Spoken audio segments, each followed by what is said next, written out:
guys, it's Jack Punkington here, and today we are checking out this awesome chibson. This is a Gibson Les Paul, but this is made over in China. This is actually made out of an Epiphone factory. It's a present from my father. So, he wanted, when he started playing guitar and started learning, he picked up a couple of guitars like this, and he wanted to get rid of them. He's moving on to other stuff, and I thought this would be great for a few things. A, for this video, and B, it is essentially it's a Les Paul Access, which means it has a flyodroses on it instead of the standard bridge and tailpiece, and it has a access heel joint, much like the modern Les Pauls that you see. It also has coil taps, or coil splits, I'm not sure which one. My dad likes those on all of his guitars, so. But it's a little bit lighter than the Epiphone Classic I had, with a beefy 50s neck, which I like, and the top is beautiful. It's a really nice maple top. Now you might be thinking this might be a veneer, but it's kind of hard to see. It does have a nice maple cap, but I do believe this is a veneer. And the quality is pretty good. My dad actually went through and had this kind of made sure it was good. It's got, I don't know why I'm showing you the back. Well, the back is pretty. it's a nice wine red kind of color on the back. All the pots are what you would find in a standard Epiphone right now. These are Epiphone Pro Bucker pickups. So basically what you would get in a modern standard Epiphone. Decent 3-way toggle switch. I don't plan on replacing any of the electronics in terms of this. I might swap out the pickups for maybe some PAFs or maybe some DiMarzios. We'll see. I'm guessing these are probably, because it has Grovers on it, and they're probably not real Grovers, but it has, a licensed flyodrose, so it's not as good as the Special, which I plan on replacing, I think, with the Special. We might do all black hardware, I'm not sure, but the gold is not too bad. I'm never usually a huge fan of gold hardware, however, this is not too bad. We're running through the PV Butcher, because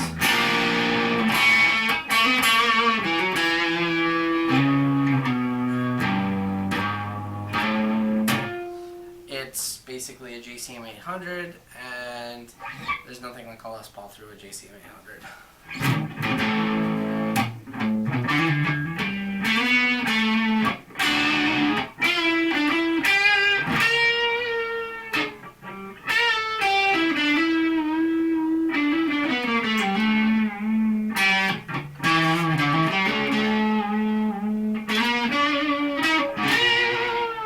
My father is a huge fan of Rush, so we have affectionately dubbed this the Alex Les Paul after the guitar player of Rush, and ironically my father's middle name.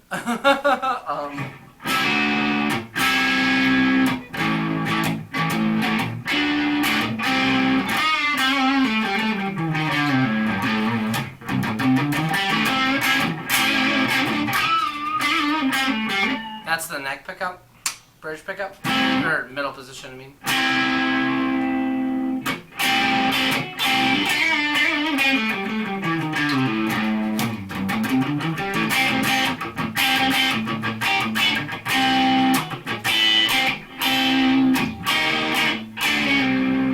And now bridge pickup.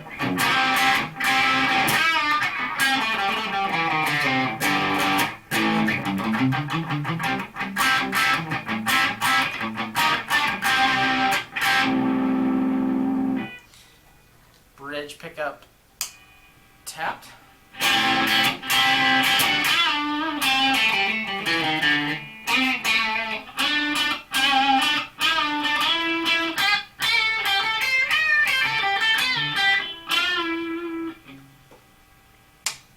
Bridge pickup tapped, middle position with a humbucker in the neck.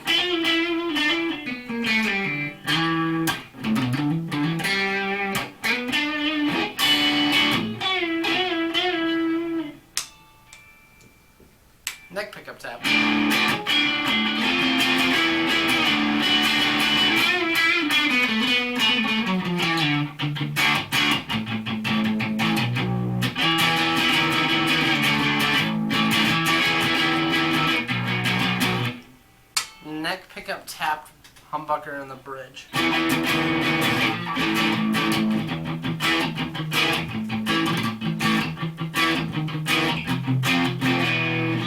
Both tapped. If I can get it tapped. There we go.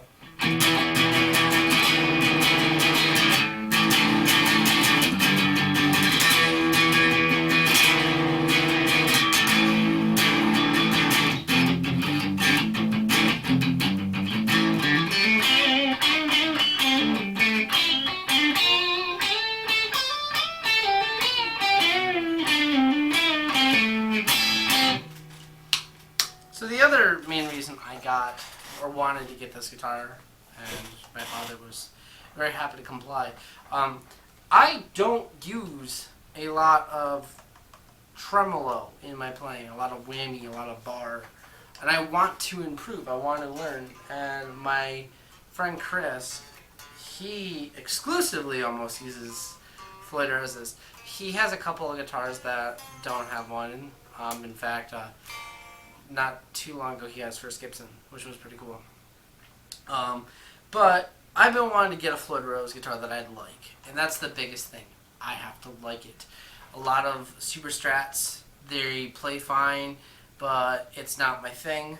I'm a Les Paul guy, and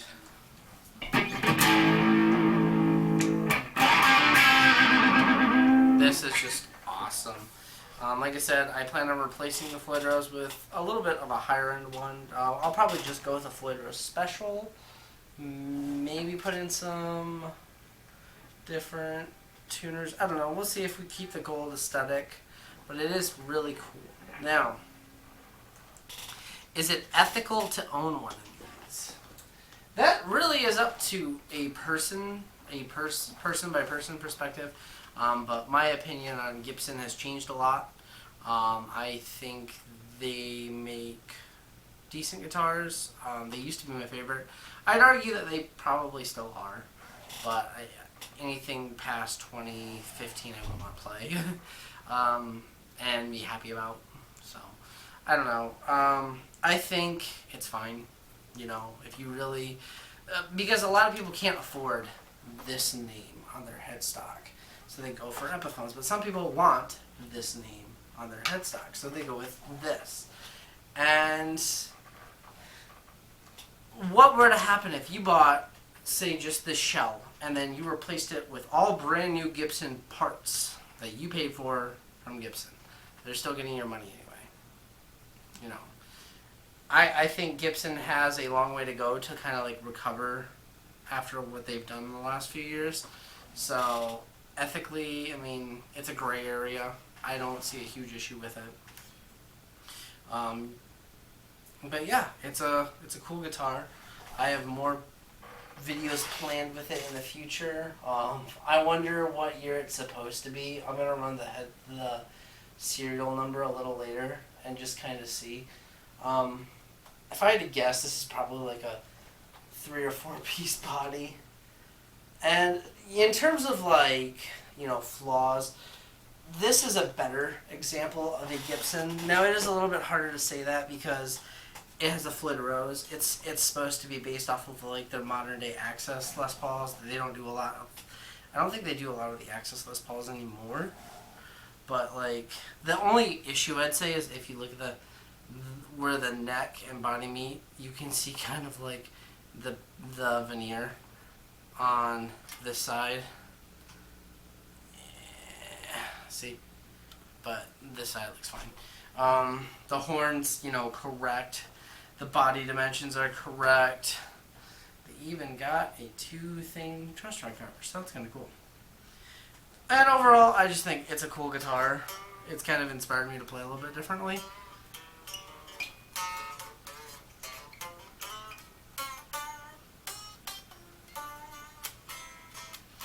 And it'll be a fun learning guitar for me. So anyway, guys, this is Jack Punkington signing out. Peace.